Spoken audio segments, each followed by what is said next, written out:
Bienvenue dans vos conseils du libraire. L'homme dont on va parler aujourd'hui, Ibn Rushd, est connu en Occident sous le nom de Averroès. Il est né à Cordoue, dans l'Espagne musulmane. Il était un qadi, un juge donc islamique, mais il était également un médecin et il est connu également pour ses travaux sur la philosophie. Pourquoi est-il important de parler de lui? Les Occidentaux ont gardé de cet homme, de cette figure de l'islam, uniquement ses travaux sur la philosophie, ses travaux sur la raison. Et ils ont évacué complètement l'impact religieux, l'esprit religieux, les connaissances islamiques qu'il possédait et qu'il a enseignées.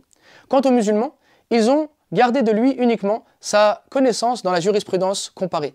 Et finalement, ni d'un côté ni de l'autre, on arrive à savoir qui est réellement Ibn Rushd et qu'est-ce qu'il a apporté comme idée, comme savoir, comme connaissance pour l'humanité.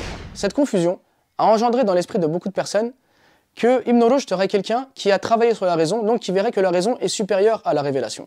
Ibn Rushd serait un philosophe qui aurait donc mis de côté les textes fondamentaux de l'islam. Et pourtant, ce serait contradictoire avec ce qu'il était, puisqu'il était un savant islamique qui connaissait, qui avait mémorisé donc le Coran, qui était un juge, donc un qadi, qui était chargé de juger entre les gens à travers justement les règles du Coran et de la Sunna. Donc est-il possible que cet homme soit quelqu'un qui ait fait passer la raison avant la révélation, alors qu'il était ce juge connu de l'Espagne musulmane?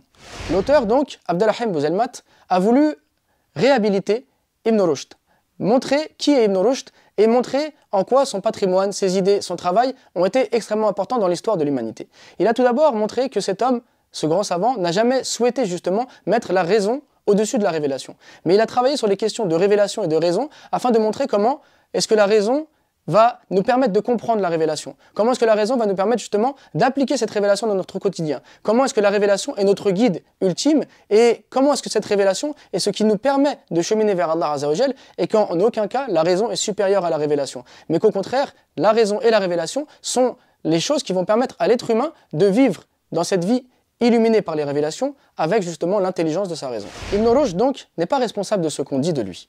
Ibn Rushd était un savant qui maîtrisait les sciences islamiques, était un médecin, il était un astronome, bref c'était vraiment un esprit extrêmement éveillé. Et c'était quelqu'un donc qui s'est intéressé aux travaux des philosophes afin de montrer que la philosophie, qui est la manière de rechercher la sagesse, ne s'oppose pas à la révélation. Et que les philosophes qui se sont justement opposés à la révélation, les philosophes qui se sont écartés de la révélation, n'ont pas compris l'objectif de la philosophie qui était de rechercher la sagesse. Et il montre que la véritable sagesse, la sagesse pure, la sagesse la plus grande n'est autre que la révélation. L'objectif d'Ibn Rushd est donc de montrer que les oppositions qu'il y a entre la philosophie et la révélation sont liées uniquement à des malentendus, sont liées uniquement à des confusions. Et son objectif justement, c'est de nettoyer tout ça. Le Coran, de son début à la fin, appelle l'homme justement à méditer, appelle l'homme à réfléchir. Et donc, la philosophie qui appelle également l'homme à réfléchir ne peut pas rentrer en contradiction avec le Coran. L'un et l'autre doivent fonctionner de pair. C'est-à-dire que la révélation doit fonctionner avec la raison. Et la raison ne doit pas s'opposer à la révélation ou être mise au-dessus. Au contraire, ces deux choses doivent aider l'homme dans son cheminement, aider l'homme dans sa compréhension du monde, aider l'homme dans sa découverte du monde, dans sa découverte des idées et surtout dans la manière de se rapprocher d'Allah Azza wa Jal. Pourquoi est-il important de parler de cela?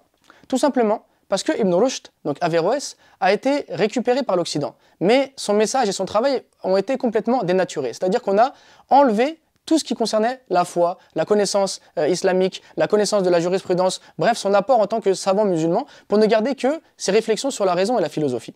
Et donc, c'est comme si l'Occident l'avait regardé avec son œil critique vis-à-vis des religions. C'est-à-dire que l'Occident a rencontré la religion à travers le christianisme. Le christianisme qui avait donc un dogmatisme qui s'opposait, on va dire, à la science et à la réflexion, en tout cas dans l'imaginaire des gens. Et donc, ils ont regardé l'islam de la même manière. Alors que l'islam n'a jamais eu de problème avec la raison, n'a jamais eu de problème avec le fait de réfléchir, n'a jamais eu de problème avec le fait de découvrir le monde, de se tourner vers la science. Au contraire. Et donc, le fait de réhabiliter Ibn Rushd, de comprendre son message, ça nous permet de nous rendre compte que finalement, l'islam n'est pas une religion qui s'oppose à la raison, n'est pas une religion qui s'oppose à la science, comme l'Occident l'a compris vis-à-vis du christianisme, et comme l'Occident l'a fait en récupérant donc ces grandes personnalités et en évacuant leur message religieux. Justement, le message d'Ibn Rushd est de montrer que le Coran, la révélation, est la chose donc, qui anime la personne dans son quotidien, mais que la philosophie ne s'oppose pas à cela, puisque la philosophie demande juste à l'être humain de réfléchir et de chercher les sagesses à travers justement la révélation, à travers la science, à travers la création. Donc c'est pourquoi il est important de comprendre le travail d'Ibn Rushd